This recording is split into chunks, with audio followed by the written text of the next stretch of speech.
Vaya, entonces vamos a iniciar con lo que es la clase número 4 de Data Centers. Voy a poner aquí, Ok, vamos a quitar esto y vamos a poner el PDF.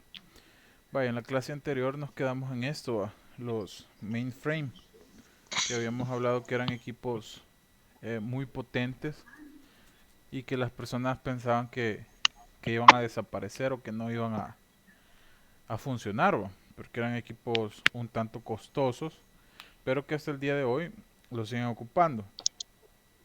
Y medio investigamos este modelo que ya está, digamos que obsoleto, el Z13. ujú, Eh, porque ya veo, ya estaba el ya vi. Z15, o ya más o menos habíamos dado especificación de eso. Y no me Ujú. recuerdo si decía que valía en su momento cuando salió cerca de $1 millón, creo yo. Algo así, habíamos hablado. Sí, cuando Vaya. salió, sí. Entonces, igual aquí estamos viendo las especificaciones, ya más o menos hablamos de esto. Ya nos dimos cuenta que sí, obviamente, esta cosa está en otras ligas, va.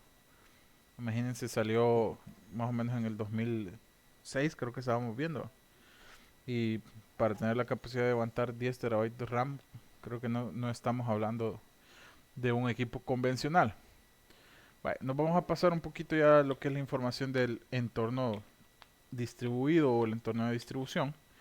Y dice el Internet, perdón por esto, lo siento mucho. El Internet surge como una interconexión de redes. Obviamente, el Internet surge por la necesidad de comunicarse unos con otros. No es porque nació por el hecho de decir una persona pensó y dijo, vamos a crear internet para que en algún momento en el futuro las personas puedan gozar de Facebook. No, o sea, no. Sí hay cierto principio en esto de las redes sociales sobre la comunicación, pero antes usaban protocolos. Hay una pequeña historia, no sé si nosotros la vimos o se las contó el profe Giovanni de ARPANET, cuando ustedes estaban viendo redes.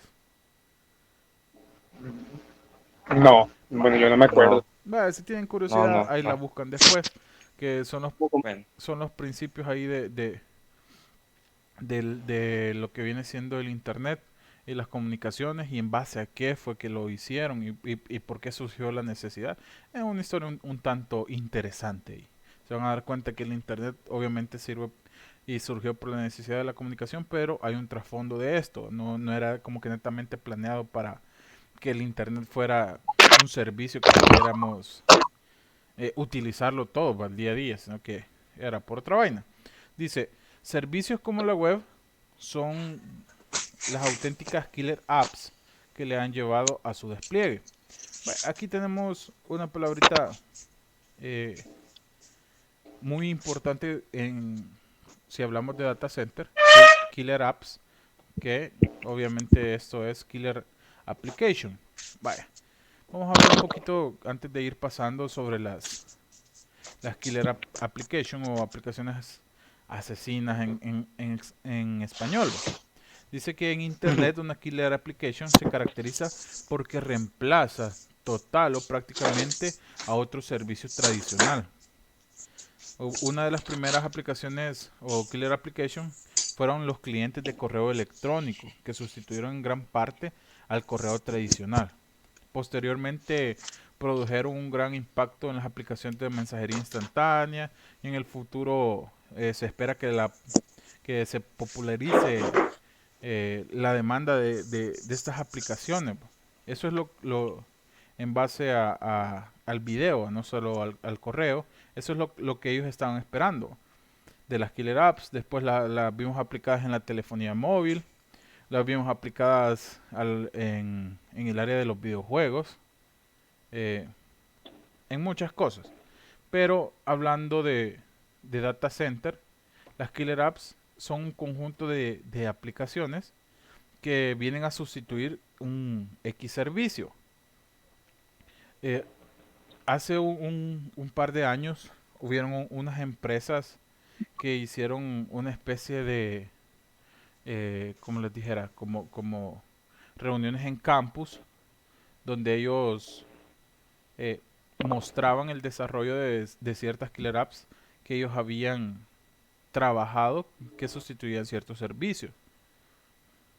Por ejemplo, hay unas empresas, hay una que se llama Mesosphere o Mesosphere, algo así, que desempeña un papel importante en esto.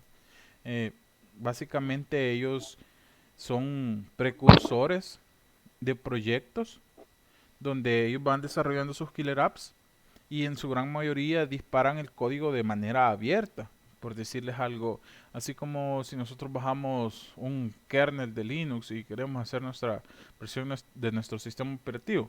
Estas personitas de Mesosphere desarrollan sus aplicaciones y en gran parte de los proyectos ellos dejan su código abierto para que los desarrolladores de software, en este caso administrativo para data center, puedan ellos mejorar o tomar en base el código que ellos ya desarrollaron para poder, en este caso, desarrollar nuevo software tomando en cuenta lo que ellos ya hicieron.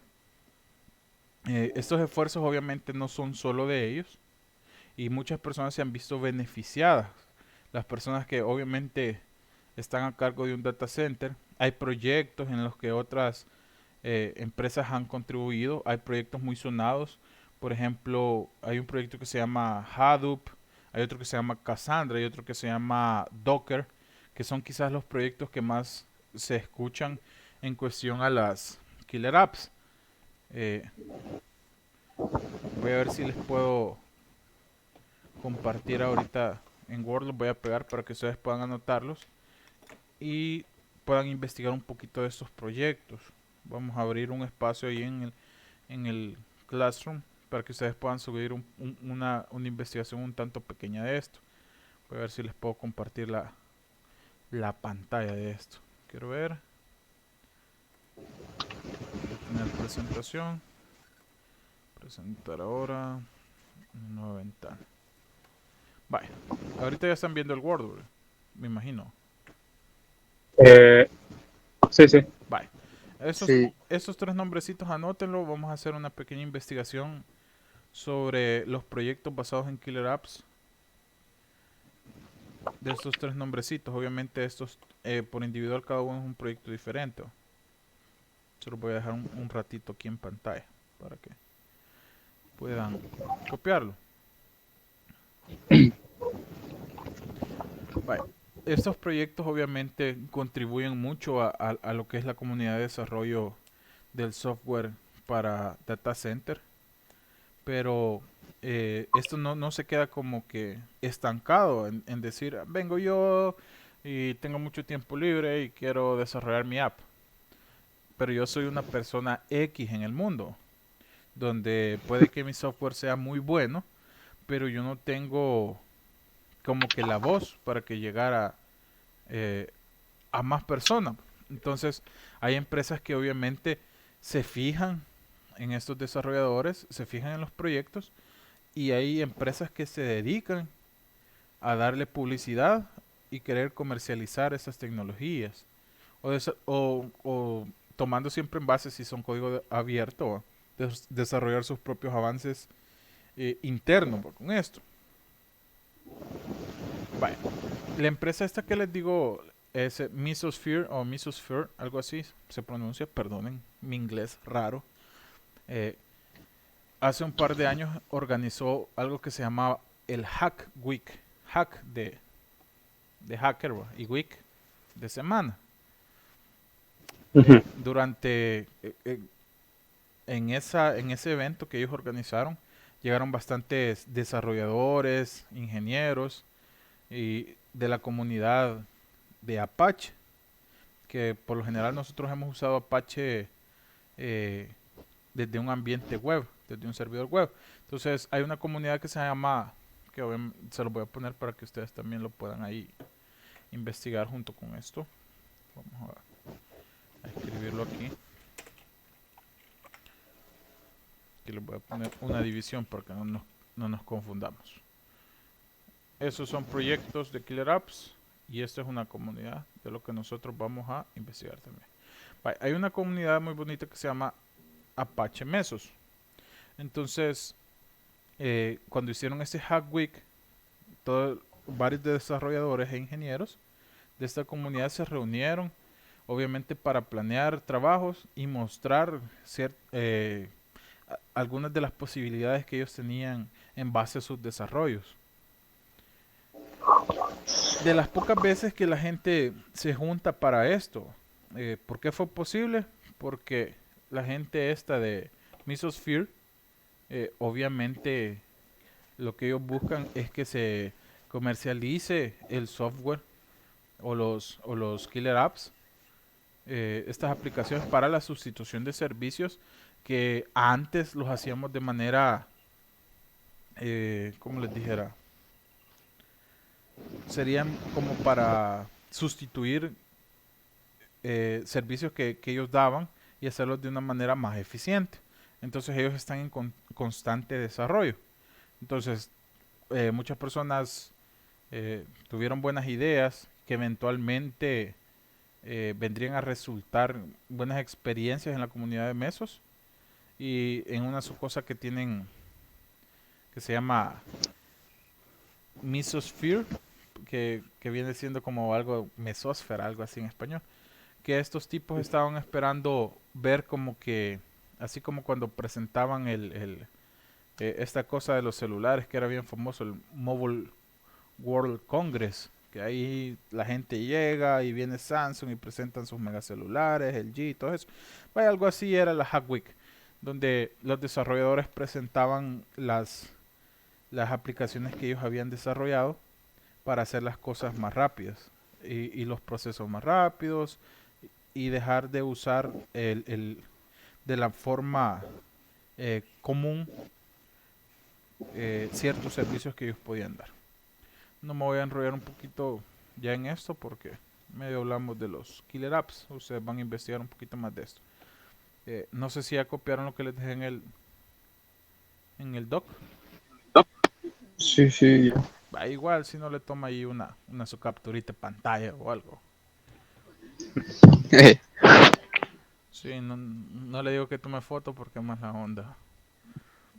Vamos a volver al PDF. Dice, servicios como la web, vaya, los killer apps.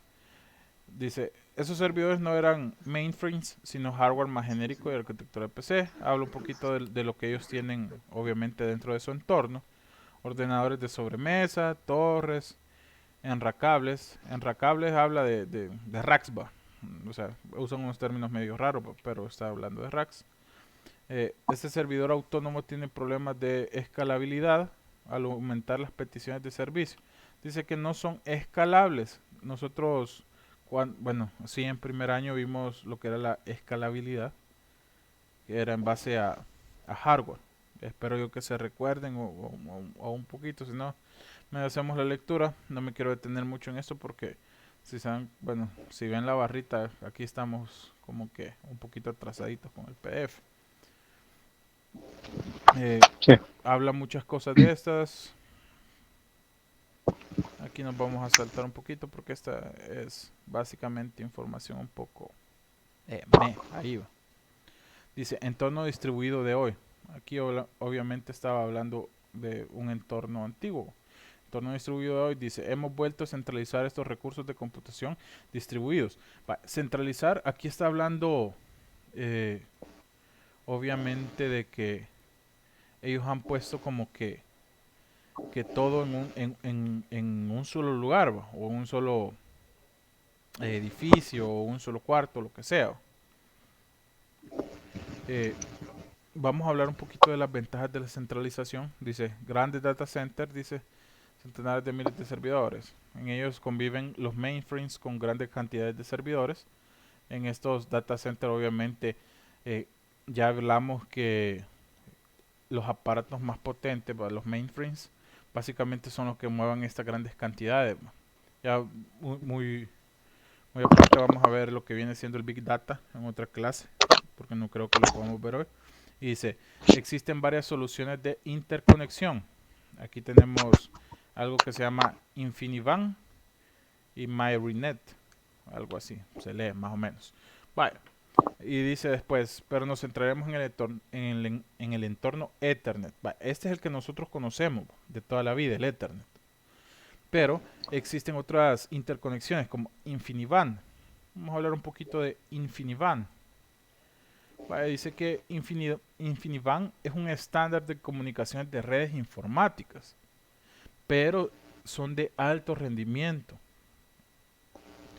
y que representa una latencia muy baja. Entonces, aquí viene una palabra clave, latencia. Vale, la latencia, en este caso nos hace referencia a lo que se tarda en transmitir un paquete dentro de la red. Obviamente esto se considera clave en las conexiones de internet. Hay factores que obviamente afectan a la latencia y que depende de qué tan baja, bueno, entre más baja sea tu latencia, es mejor tu conexión a internet. Entre más alta sea tu latencia, pues por obviedad, más feo va a ser, digamos, que tu conexión. Es decir, que latencia es igual que ping. Vaya, No. básicamente, eh, o sea que ya nos estamos metiendo el Fortnite aquí, ya, por lo visto. No, vaya. La latencia, por decirte algo, imagínate que vos estás hablando con Eric y vos le preguntás algo a Eric, por darte un ejemplo así bien burdo, y vos necesitas esa respuesta súper rápido. Digamos que estás en un examen y le estás pidiendo copia a Eric, en un universo alterno, obviamente. Eh, ¿Cuál va a ser la latencia? ¿Con qué rapidez llegó tu mensaje a Eric? ¿Y con qué rapidez va a llegar la respuesta hacia vos? Entonces, sí tiene mucho que ver en este caso con el ping, si lo vemos desde ese punto de vista.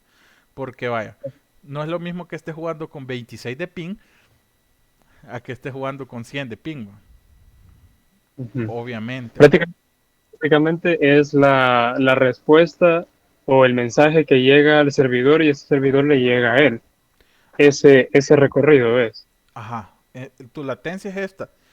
Por decirte algo, volvamos al ejemplo del Fortnite. Si te fijas, cuando tu latencia es sumamente, bueno, el ping es sumamente alto, tus movimientos tienen un retraso o una demora. Inclusive Sí. Al cargar tu gráfico, tiene una demora. Pero cuando tu latencia es muy baja o tu ping es muy bajo, las reacciones que vos tenés son casi inmediatas. Son milisegundos de diferencia que vos no lográs como que captar, ¿va?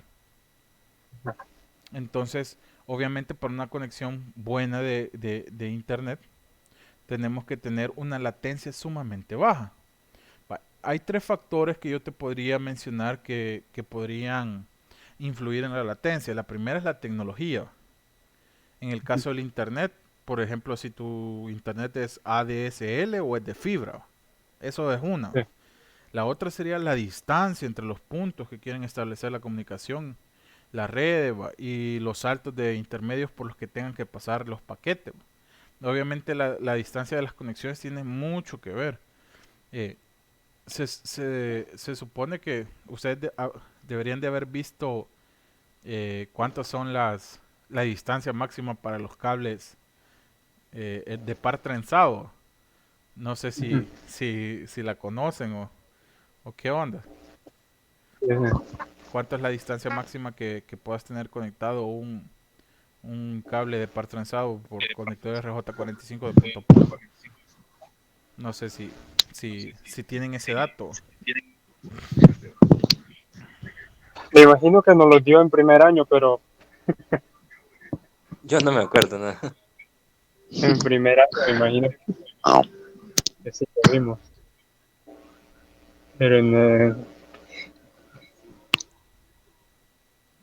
Bueno, para no darnos mucho vuelta con eso, obviamente tiene que ver mucho con la categoría del cable UTP o de par trenzado. Entonces, ahí tenemos longitudes variantes. Hay personas que dicen que 90 metros es el máximo de límite, hay personas que dicen que todavía les aguantan los 100 metros y por ahí hay personas que dicen que hasta 200. Pero tenemos ciertos límites. El punto que no estamos discutiendo eso, sino que para, para mejorar obviamente la latencia y tener una latencia baja, vaya, la tecnología que viene siendo el acceso a internet, si es ADSL o fibra, la distancia entre puntos y la capacidad del dispositivo del que nos conectamos. Ya ahí ya viene siendo si es una compu, si es de escritorio, si es laptop, si es una tablet, si es un teléfono, una consola. Y la carga del servidor al que nos estamos conectando. Aquí viene el punto del ping que vos estabas diciendo. La capacidad que tenemos de carga del servidor de nuestra respuesta. Para nosotros lo vemos como una simple acción de decir, ay, estoy presionando, ¿qué? R2 y X, por dar un ejemplo. Pero para el servidor en este caso es una consulta la que vos estás haciendo. Venís, tirás tu consulta y qué tan rápido es la velocidad para que te conteste el servidor. De eso va a depender la latencia que vos tengas. La tecnología que estás usando, de la distancia de conexiones y la capacidad de tu dispositivo y cómo éste interactúa con la respuesta del servidor. Entonces, por ahí va la latencia. Vale. ¿Dónde es que nosotros podemos ver que la latencia influye más? Cuando estamos conectados a redes Wi-Fi. ¿Sí? O sea, así de simple y de sencillo. La conexión a red Wi-Fi no la podemos comparar con nuestra conexión cableada. Es más fiel la conexión a cable. O sea, es 100%. Vaya, aquí viene la parte del ping. ¿Qué es el ping y cómo se mide o cómo funciona? Aquí les estoy hablando desde el comando ping, del que podemos hacer en, en Windows desde el CMD o nuestra consolita. Entonces, cuando nosotros hacemos ping, lo que estamos haciendo es preguntándole, en este caso si tenemos comunicación con otra computadora o esas cosas. Nuestra respuesta ping tiene que ser rápida, tienen que básicamente enviarse ellos en el tiempo, envía 4 paquetitos y tiene que recibir 4 paquetes, tiene que enviar 4 paquetes y tiene que perder 0 paquetes para decir que la respuesta hacia nuestro equipo, nuestro servidor ha estado bien. Cuando nosotros no tenemos respuesta de nuestro servidor, nos dice que el tiempo de espera ha agotado para esta solicitud y aquí sabemos que tenemos una conexión malísima. Y nos va a decir que nosotros enviamos 4 paquetes, no recibió ninguno y perdimos 4 paquetes. Entonces el ping, básicamente el ping lo podemos hacer al host, el ping lo podemos hacer al servidor, etcétera, etcétera. Esto no me voy a meter mucho. Entonces, como estábamos viendo aquí, tiene que ver mucho las conexiones y la latencia. Ahorita están viendo el PDF, ¿va? ¿Sí va? Sí. Vale. Sí. Y tenemos aquí lo que es MyRenet, algo así creo que se llama. Este es otro tipo de conexión.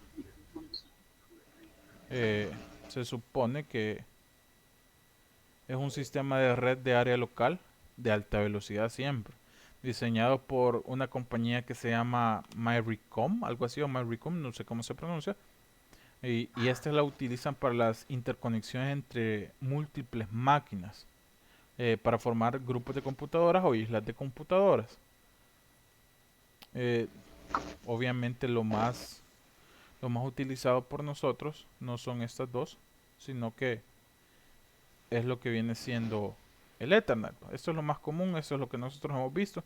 De hecho, yo jamás he utilizado alguna de estas, no que el fiel y común Ethernet. Creo que ahí estamos bien. Vaya, dice, DCS son data center, obviamente. Beneficios, dice. La centralización centralizamos el mantenimiento, lo cual permite una operación 24/7 más económica. ¿Qué quiere decir esto? Si nosotros obviamente tenemos todo en un mismo edificio, en una misma planta o lo que sea, va a ser más fácil el hecho de darle mantenimiento, saber qué es lo que está fallando, saber qué tenemos que cambiar, X componente. Aparte, nos beneficia el hecho de saber que la infraestructura solo la vamos a preparar para un solo lugar y no tenemos las cosas como que tenemos la mitad de nuestros servidores en este edificio y la otra mitad en otro edificio. No tenemos que adecuar 2 veces las cosas. Y si algo falla, sabemos a dónde básicamente ir a atacar el problema. Entonces, beneficio absoluto es la centralización. ¿Por qué? Por el mantenimiento. Y dice, lo cual permite una operación 24/7, sumamente fácil y más económica. ¿Por qué? Porque imagínense, si lo tenemos en un solo edificio, en una sola planta, no necesitamos más personas que se anden moviendo. Si esto estuviera dividido, por decirles algo, de una manera burda, que hubieran 3 edificios diferentes en diferentes ciudades que contienen diferentes servicios y diferentes aplicaciones de servidores, nosotros tendríamos que tener mínimo 3 personas que estuvieran viendo el problema de manera simultánea para hacer las pruebas correspondientes. Por decirles algo, se cayó el servidor de nombres de dominio y está en el edificio 3 y del cual obviamente depende el edificio 1 y 2. Tendrían que ver 2 personas más para estar viendo el problema y ver si se soluciona con lo que ellos están haciendo. Entonces nos beneficia esto, un mantenimiento mucho más económico, mucho más sencillo. Vale, otro beneficio, simplifica la seguridad, tanto de red como física. Y aquí tenemos un dibujito de a quién se parece ese muñequito. No, no le vamos a poner nombre. Eh, Pedro, pongamos. Ajá, Pedrito. No, porque después se enoja. El Salvador está enojado con Pedro. Richard. Richard, no, no, mala onda. Vaya. Tenemos aquí a Chepito, digamos. Vaya, si se dan cuenta, él está pasando como que un carnet a una maquinita. Vaya, esta máquina es la que le da acceso al data center. Aquí en esta puerta tenemos el data center. Vaya, este es un ejemplo con este dibujito bien burdo, pero que en la aplicación de la vida real facilita mucho la vida. ¿Por qué? Porque estando centralizado el data center, imagínense que esté en una planta de un edificio. Solo necesitamos básicamente una puerta y una entrada con seguridad. Así de simple y de sencillo. No tenemos que andar cuidando mayor seguridad. O sea, de decir, alguien se va a meter por este lado, o alguien va a hacer esto, o va a hacer lo otro. Entonces, esta es una de las grandes ventajas, ¿sí? El hecho de que nosotros podemos resguardar nuestros equipos y la información de manera más fácil. Más posibilidad de consolidación de servidores, obviamente todo está en el mismo lugar, entonces todo esto es más fácil, ¿sí? No hay mayor inconveniente con esto. Dice, consolidación del almacenamiento. Vaya niños, aquí si se dan cuenta son discos duros los que tenemos aquí. Todos esos discos duros, bueno, tienen la capacidad que en los data centers, eh, obviamente dependiendo qué vamos a guardar en esos discos duros, qué información guardamos, eh,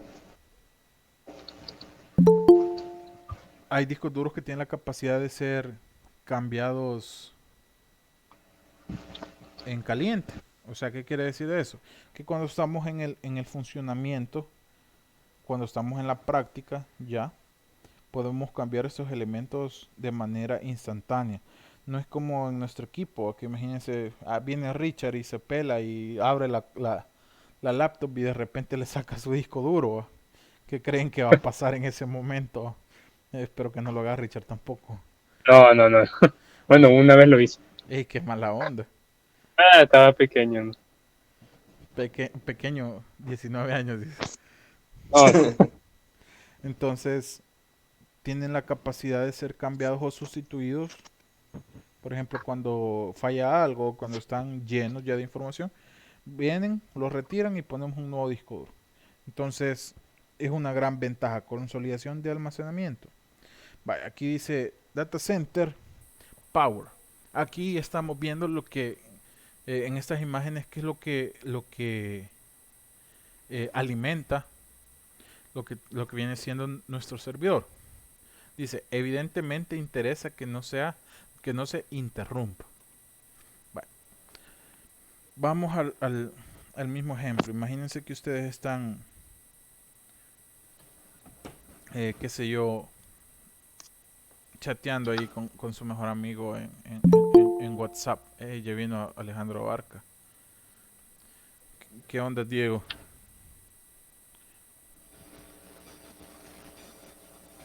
Bueno, no nos quiere hablar, Diego. Oye, imagínense que ustedes están chateando ahí por WhatsApp Y de repente estos tipos en sus mega plantas con servidores no tomaron la cautela de tener una planta con una buena alimentación y se va la luz. Viene usted y se enoja porque ya le salen los dos chequecitos y la persona nunca jamás le volvió a contestar y no le sale su última fecha de conexión. ¿Por qué? Porque usted no sabe que en el data center se fue la luz y ahorita estos tipos están en mil problemas porque están perdiendo demasiada información. Entonces, ya nosotros a un principio habíamos hablado de que eh, una de las cosas primordiales en un data center es que tengan una buena alimentación. Obviamente estoy hablando aquí de energía, no es que usted le va a dar de comer al servidor, ¿va? Eso no funciona de esa manera, ¿verdad? Dice, servidores distribuidos empleados en el sistema de alimentación ininterrumpida. ¿Sí? Y aquí vemos una palabra que sí conocemos, UPS. Dice, en los data centers podemos, ante el fallo de la red eléctrica, tener conexiones a dos proveedores, si existe esta posibilidad. ¿Qué quiere decir? Vaya, imagínense que nosotros estamos siendo eh, clientes de una empresa de red eléctrica que se llama Chepito Electricity, digamos. Y tenemos la capacidad de contratar una segunda empresa que se va a llamar Chepito Electricity 2.0, lo que sea. Entonces, ¿para qué me sirve tener en este caso dos proveedores?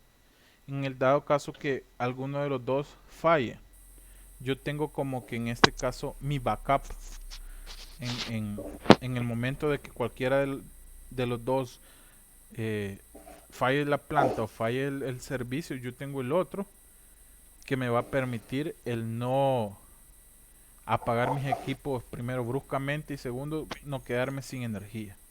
Entonces aquí cumplo con este principio de energía ininterrumpida. Dice, si solo hay un proveedor, recibir potencia de dos subestaciones diferentes. Ahí está hablando un poquito más de los... Perdón, generadores, quiero ver quién se está uniendo. Andrés Chacón. Ujú. Ok, ¿quién tiene el chucho ahí medio suelto? Ah, Vale, dice, disponer de un generador. Obviamente esto eh, nos sirve para generar energía. No creo que nos vayamos a enrollar mucho en esto. Normalmente dice de diésel, o sea que en su motor trabaja con diésel.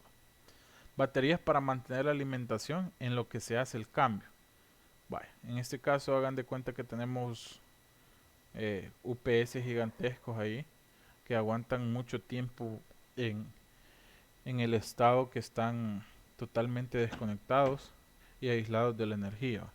Entonces aquí tenemos que tener nuestras baterías, disponer de generadores, eh, si es posible tener más de un proveedor y que todos tengan energía ininterrumpida. Aquí tenemos un cableado de un data center.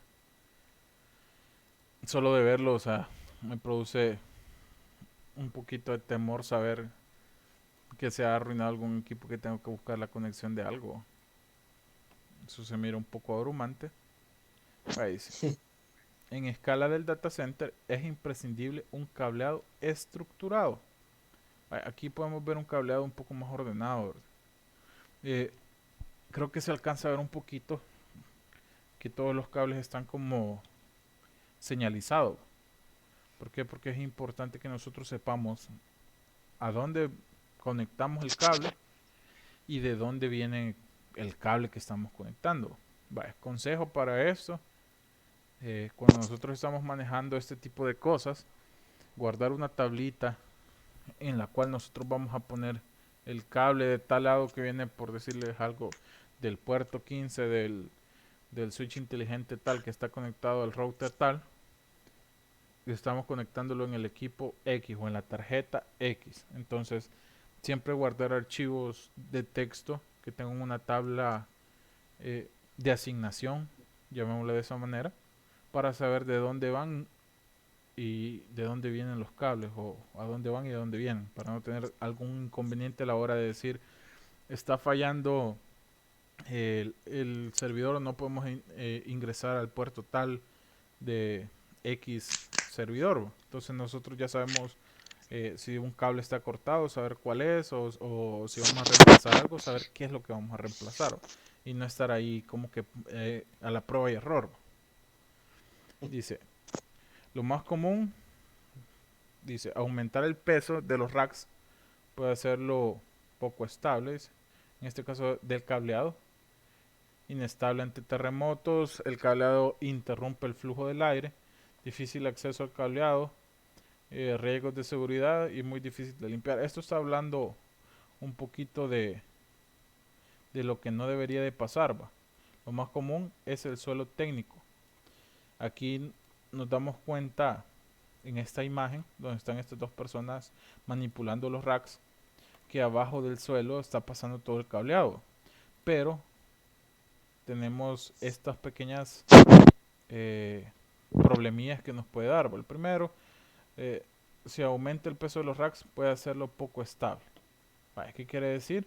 Que la plataforma que nos divide obviamente nuestro suelo, el que está, bueno, el suelo de la estructura del edificio y este pequeño suelo que se construyó esta estructura, que por en medio obviamente van los cables, esta estructura puede debilitarse.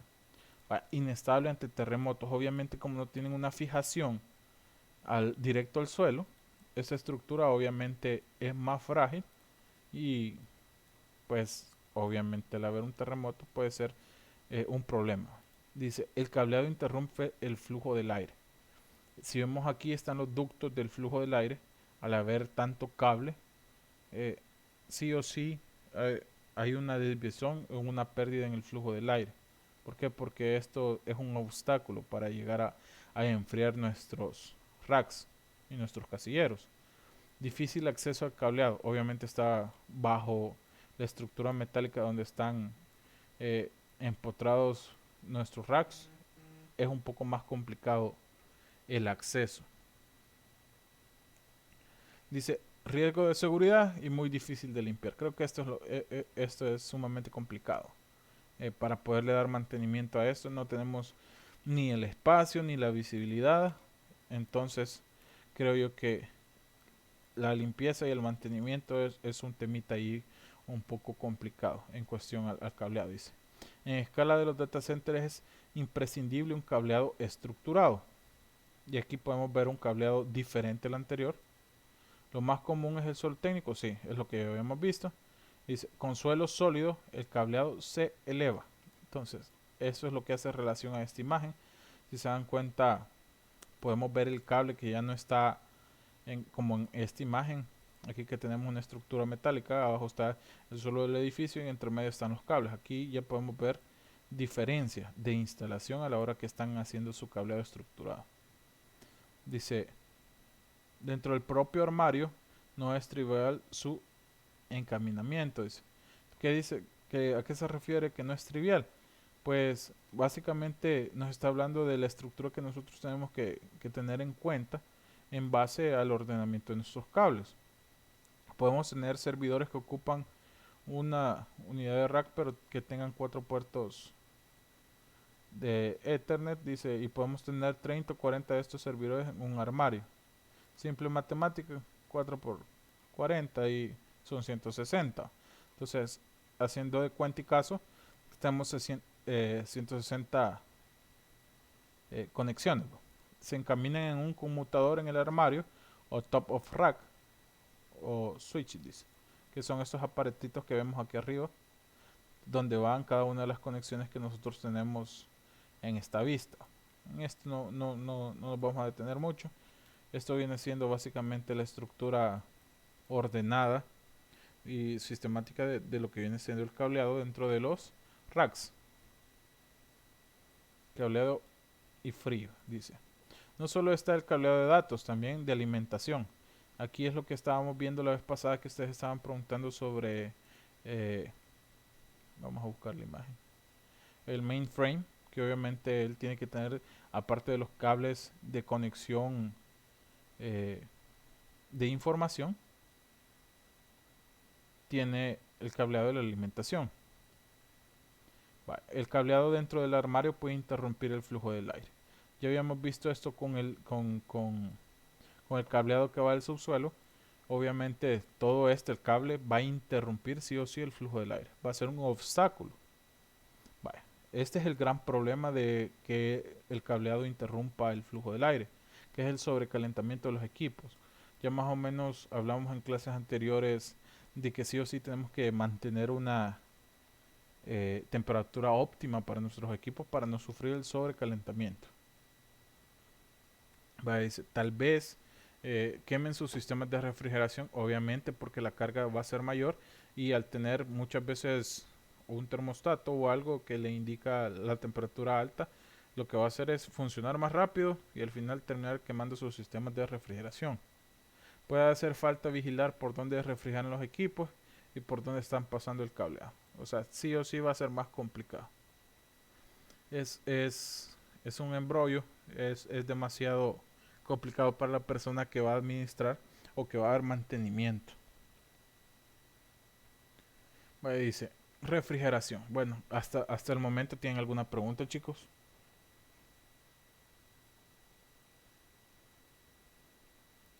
¿O estamos bien? Profe, mire, ¿Sí? yo Sí, tengo una. Ajá. sí, estamos Este, bien.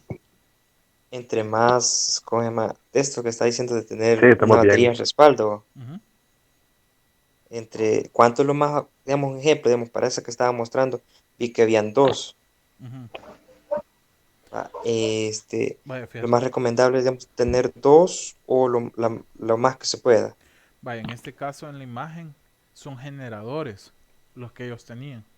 En dado caso son Ah, como las plantas. Si se va la ajá. electricidad, ellas trabajan. Por eso es que decía generadores en base a diésel.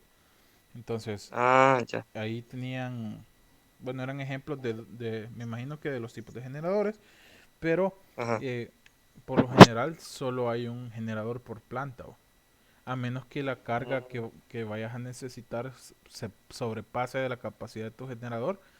Ahí es donde eh, sí o sí la persona que vea la infraestructura tecnológica y haga sus cálculos en base a la carga por equipos, va a decidir cómo va a distribuir eso.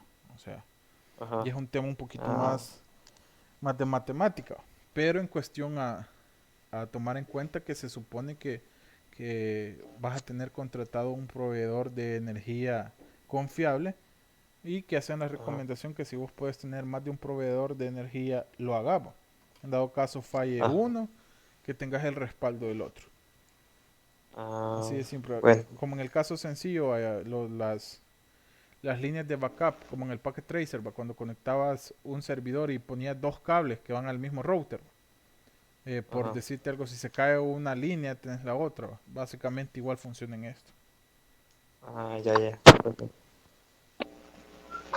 ¿Algún Profe, otro? Ajá. en la imagen anterior, en la primera imagen que usted mostró, Ujú. este, me quedó la duda de qué era lo que aparecía. No sé si era un servidor o era un UPS. ¿Cuál? ¿En cuál? ¿Me La que avisas? está desde más arriba, más arriba. En la primerita, más arriba, más arriba. Esa. Esta. No, no, Esta. no, más abajo. No, abajo. Esta. Esa. Exacto. Vaya, aquí está hablando básicamente de un servidor, vos. Ah, entonces, un servidor. En el supuesto, vos, porque es lo más cercano que te podría hacer. Como acordate que aquí está hablando de puntos bien general, vos. Entonces, y está hablando de ordenadores, de sobremesa, torres y enracables, vos. Entonces, habla de servidores, porque si te das cuenta aquí tenemos otro dispositivo enracable, vos. Entonces, lo más seguro que eso sea un servidor. Bueno, es más, esto es un dibujito, no, como que Ah, bien generalizado. No te puedo decir ni a ciencia cierta ni qué modelo es, ni cosas por el estilo. No es como este, que obviamente el EWA, bueno, aquí se nota que es un mainframe. Aquí se ve como que fueran, no sé, dos chimpinilleros, no sé, o algo así raro. Bien futurista. Pero sí, este es un dibujito que yo creo que hace mención a esos servidores, pues. Ya. Vaya, igual aquí con los gráficos que él tiene aquí. Y esto se ve como que son mega PC gamer, bro, con colores y todo bien RGB. No estaba de moda. Aquí igual hace referencia a los cuartos de seguridad y los aparatos que ellos tienen para el acceso. Aquí tenemos las partes traseras de lo que vienen siendo los racks. Discos duros. Aquí tenemos los generadores, ¿no? Cableados. Cableado ya estructurado. Cableado y más cableado y más cableado. Nos quedamos en este, la refrigeración. Yo creo que faltan un par de paginitas para terminar el PDF. Vaya, hasta el momento creo yo que ya avanzamos un poco con la clase, ya que habíamos tenido un descanso de una semana, ¿no? Y no Sí. habíamos podido ver eh, lo que viene siendo el contenido que teníamos para la semana anterior. Vaya, ahí medio les dije que notaran lo que van a investigar. Yo voy a habilitar un espacio en el Classroom para que ustedes puedan subirlo. Esta semana sí vamos a tener evaluación. No sé si voy a hacerla como examen o hacemos un ensayo. No sé qué les parece más a ustedes. La ponderación va a ser la misma, obviamente. Mm, El examen, digo yo, que está bien. Sí, examen sería bien. Examen. sería mejor un examen. Vale.